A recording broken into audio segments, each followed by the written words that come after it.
been a long, hot day. It was a heat advisory here in Alabama today.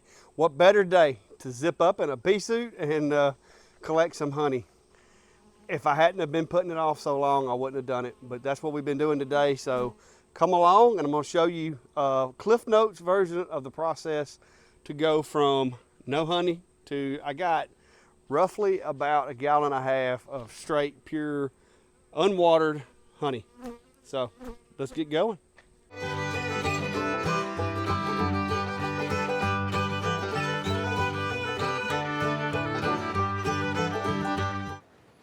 All right, guys, so nice, balmy 90-something degree weather today. We're under a heat advisory, but what better day to put on a bee suit and get out there. Good news is we were kind of in the shade. A couple of things I was trying to accomplish. If you'll notice that bee colony to the left over there, there's no activity there whatsoever. Something went south with those guys early in the summer, and they ended up basically declining to the point to where the colony failed. So what I'm going to do today is I'm going to try to borrow some resources, some eggs, and so forth from other colonies to build that one back up and get them going before it gets too late, hopefully.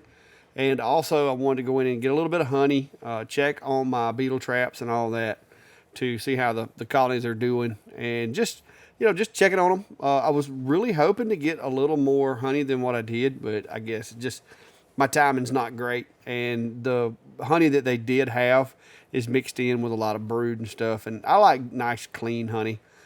So the supers that I had on there didn't have a lot in there. So what I ended up doing was just moving some frames around, checking on everybody, and I did put out a whole lot of beetle traps. But we ended up getting one frame of solid honey that I'm going to take, and I've got 3 frames that I've pulled like earlier in the spring. So I've got enough that I can set the slinger up and run it, on those frames, because it takes at least 2 frames. The slinger that I have, you have to have 2 frames, one for each side, to run it. So I need an even number. So that'll give me 4 frames to spin out this afternoon. And so that's what we're going to do, is take that up to the house and start getting everything ready to sling those out. The slinger that I've got is a Vevor. It's nothing fancy. Stainless steel drum, basically. It's got a motor on there and it spins them. It does have the capability of doing super frames or full-size deeps, and just cleaned it out really good, washed it, dried it off right there. You see those little specks on the inside. That's some leftover honeycomb from previous bees, and you can see it's really hot. And I do try to stand there with my hand on the thing, because sometimes it'll try to get away from you, and it got a little warm there. What you're seeing now, these are the little bits of either the caps that, I'm sloppy when it comes to decapping, that come off, or you'll have pieces of comb that got broke when you were decapping or whatever. This is a little bucket strainer that I'm using there, and what it's going to do is any of this wax and so forth that's in the extractor is going to be filtered out, and then what ends up in the bucket down there is going to be some very clean honey without all those little flakes of wax and stuff like that in there. So that's what I'm doing now, is just pouring it through the strainer into the bucket. And the extractor has a valve on it. I don't know why they made it like they did, because the valve is so high, unless you're doing like a lot of honey, it really is useless. So you just got to take the spinner off top of it and pour it out like I'm doing here. But the good news is, once you get it into the bucket, you can then take it into the house where it's a little cooler. So what we're doing here is I'm still just waiting on all the honey to drip through the screen. And you can look right there, and yeah, I realized that the bucket had a line on it. And so there you go.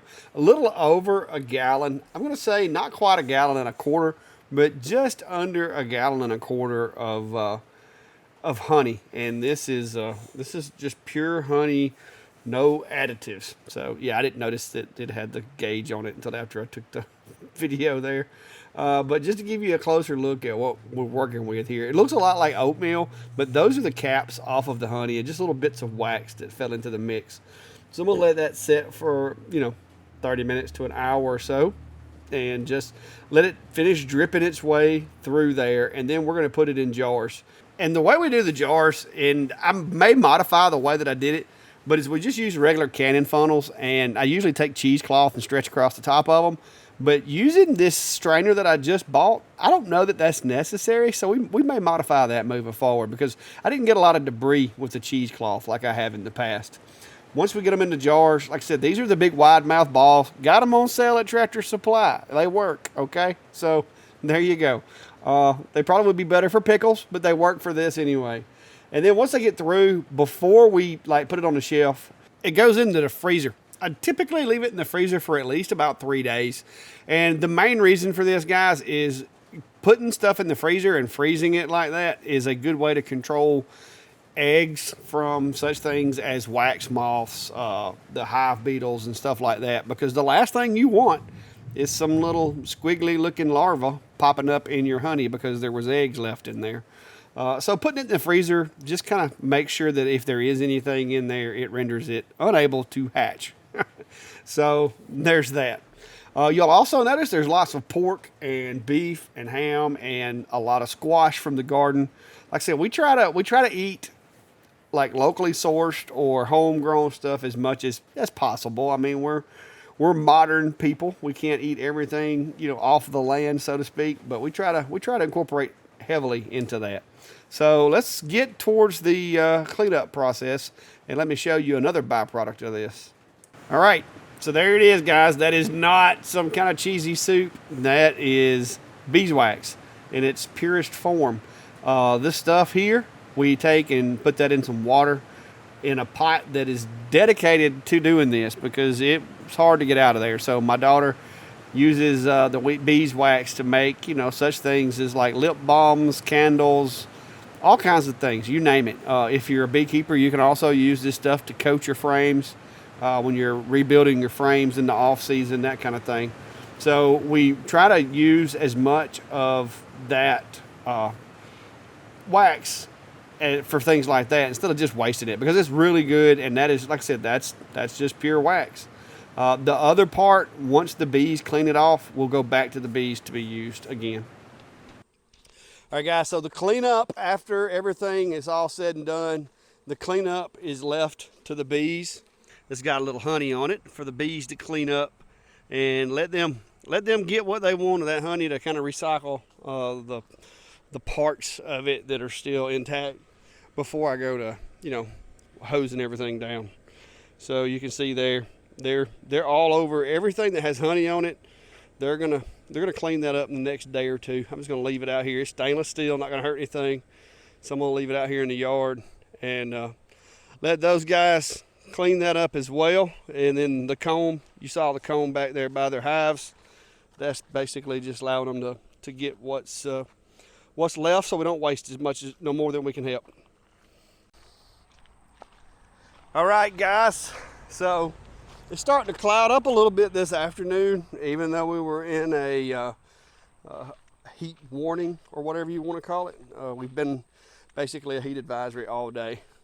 I'm fixing to go inside, edit this video, and try to stay cool for the rest of the day, because it has been one of those.